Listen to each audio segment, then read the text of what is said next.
తాటి ముంజల కర్రీ ఎలా చేస్తామని చెప్పేసి మీకు చూపిస్తాను. ఇప్పుడు తాటి ముంజలు ఫస్ట్ బాయిల్ చేసుకొని దీని పైన ఉన్నది మొత్తం పీల్ అవుట్ చేసుకున్నాము. తర్వాత దీన్ని ఇలా కట్ చేసుకోవాలి. ఇప్పుడు దీంట్లో కొంచెం సాల్ట్, చిల్లీ పౌడర్, ధనియా పౌడర్ అండ్ కొంచెం జింజర్ గార్లిక్ పేస్ట్ బాగా మిక్స్ చేసుకొని తర్వాత దీన్ని కార్న్ ఫ్లోర్ తో డస్టింగ్ చేసుకోవాలి.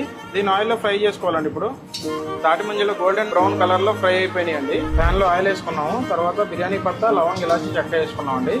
దాంట్లో కొంచెం ఆనియన్, కొంచెం turmeric, salt, curry leaf, green chilli, onion golden brown colour లో ఫ్రై అయిన తర్వాత దీంట్లో కొంచెం జింజర్ గార్లిక్ పేస్ట్, లీఫ్ వేసుకున్నాం, వేసుకున్నాం, కొబ్బరి, గసగసాలు, కాజు కలిపి పేస్ట్ చేసుకున్నాం, ఎల్లో గ్రేవీ వేసుకుంటున్నాం, కొంచెం వాటర్ పోసుకుంటున్నాం అండి లైట్ గా. ఇప్పుడు దీంట్లో తాటి ముంజలు వేసుకుంటున్నాము. కొంచెం సాల్ట్, చిల్లీ పౌడర్, ధనియా powder and garam masala powder, కొంచెం షుగర్ వేసుకుందాము. క్రీమ్ వేసుకోవాలండి లాస్ట్ లో. కొత్తిమీరతో గార్నిష్ చేసుకోవాలి. తాటి ముంజల కర్రీ రెడీ అయిపోయింది.